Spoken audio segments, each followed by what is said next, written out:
first question for you, and I'm sorry to start with this. It's very, very important and political. Are you a tea drinker? Oh man, I'm a coffee drinker. I'm still French. After all. So cheers, man. Cheers, bro.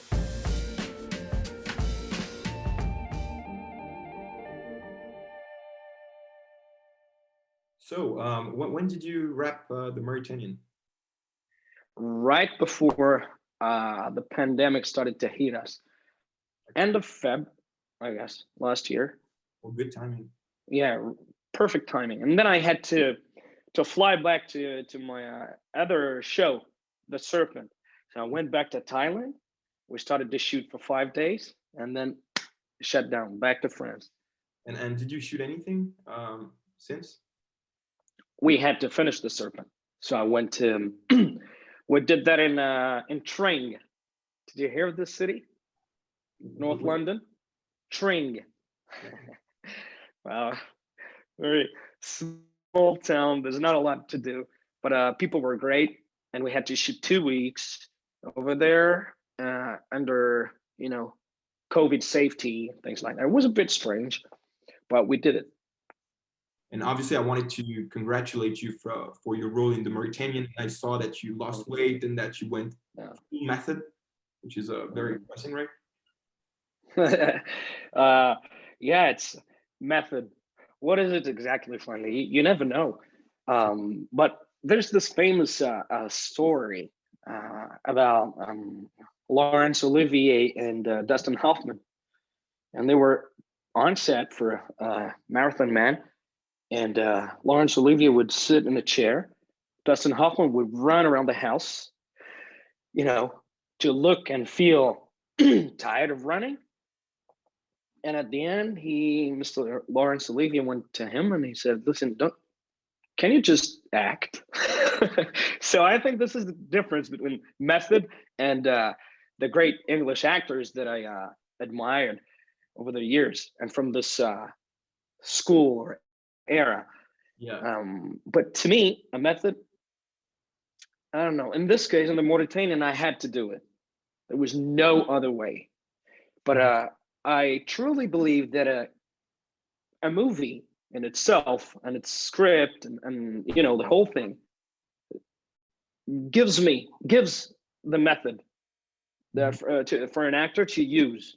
So you got to find it all the time while you're discovering the script. That's the way I'm doing it. Method, you can't do it all the time. You need to have the right part that allows you to make it. And sometimes it's not the right way to do it because it depends on a movie, a team, a specific energy. What I do each time, it depends on my director and the set as well. I mean, the whole mood of the set.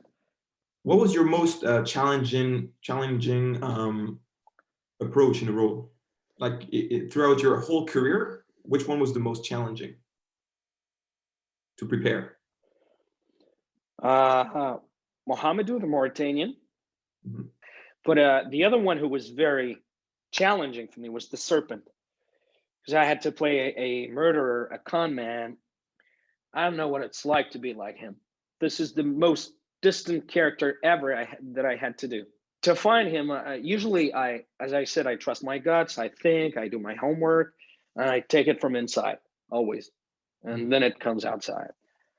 This time I couldn't, because I couldn't find any connection to this man. Impossible. So I tried the other way around. That's why I'm telling you, it depends on the experience you're living in the moment. Because I tried. The 2 first weeks were very hard. I was like, man, I can't really feel it.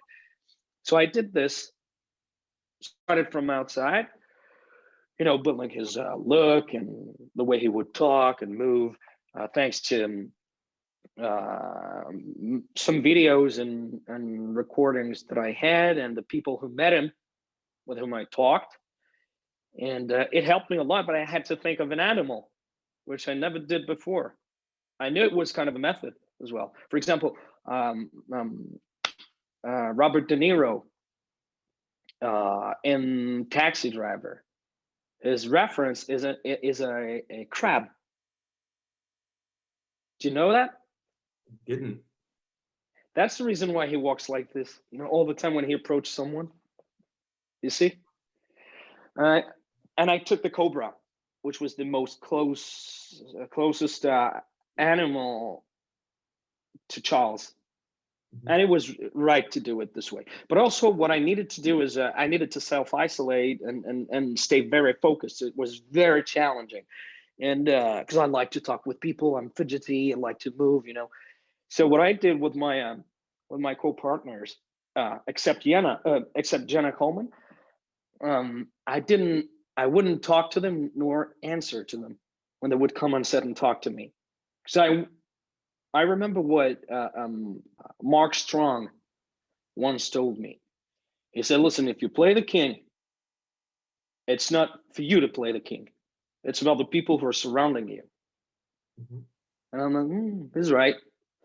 Which I did, because there was when I talked with Nadine Gires, the real person who met Charles, she said when he would come and enter a room, the mood would change, you know. People would start to talk differently and be like aware of what they were doing or saying. And by doing this with my partners, it created something. Each time we would be on set, I wouldn't talk to them. So there was that real mood finally.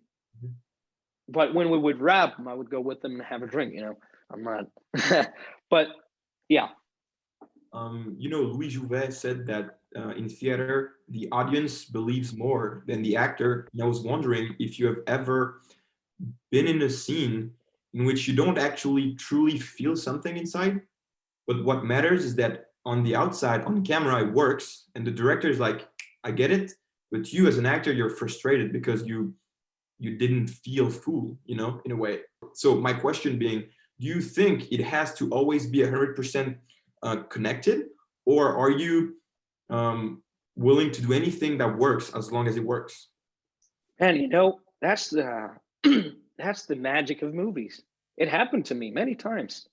Like I did my thing, and my director comes over and he goes like, yeah, we got it. And I'm like, yeah, but I didn't even start.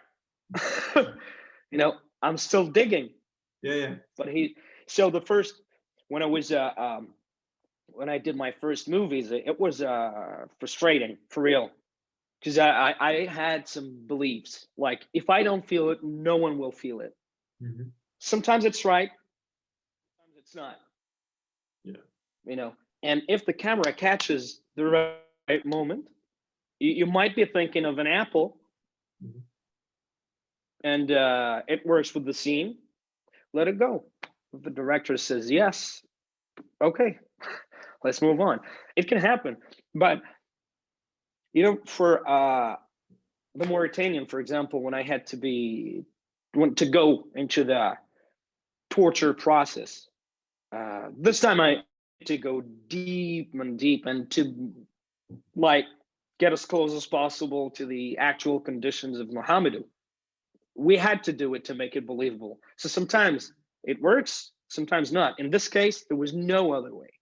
I couldn't be thinking of an apple and getting tortured, and then the director would come like, it's good. No, man. You know, it had to be authentic. But yeah, sometimes if you just, I don't know. And, you know, that's why some great directors are so good at stealing emotions and moments. You know, sometimes to just let the camera roll, talk to you, and you talk with people, and yeah, let's repeat the scene, let's rehearse it, and they're shooting. It's a good way to direct as well, because you don't feel a lot of pressure. Like, oh, it's not now, there's no action, no cut, I'm still trying it. You're not conscious. Yeah. You know, so there's so many methods. Question, did you have a mentor at the beginning of your career? No, not at all. But I had a mentor when I started to work in English language films. His name was Bob Mayer, Robert Mayer, and I met him at this moment. I was trying to meet a coach, you know, just so I could work. And I met a few of them. And when I first met him, I'm like, yeah, okay, I got to work. I have a TV show in America and I need to improve my English and, you know, my accent, all of it. And he would sit like in front of me like this with his hat. As an American man who came in France 32 years ago, doesn't speak any word of French. And he just said, I don't know if I can help you. I'm like, who's this guy? He said, what do you mean? I don't know if I can help you. I'm like, so what do we do? Send her the scripts. And then he left.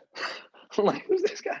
So I sent him the scripts, and the same, 3 hours later, sent me an email. I can help you. Why I'm talking about this man? Because this man, saying that he was a coach is to diminish him to me. He became someone so important in my life. He taught me a lot about life, about being a man, about American culture, about English, about work, about painting, about acting.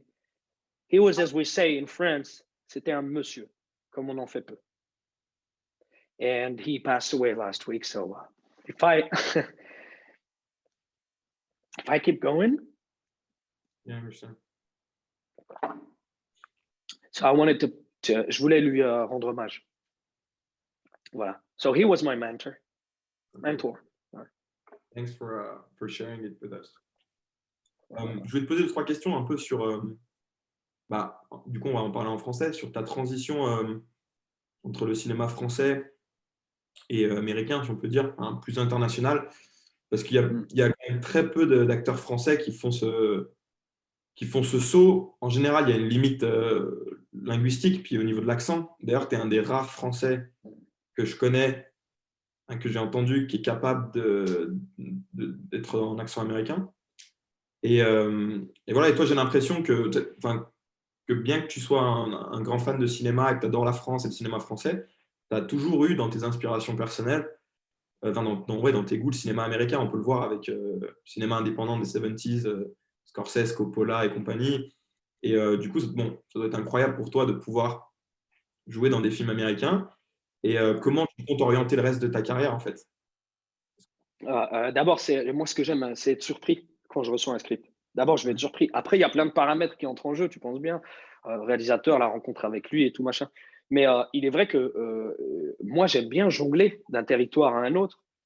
En fait, plus profondément, rétrospectivement, j'y ai réfléchi. Je me suis dit, pourquoi j'ai autant de goût pour le cinéma étranger? Le cinéma américain, je sais d'où ça vient. J'ai grandi dedans. Je n'ai fait que regarder ça quand j'étais enfant.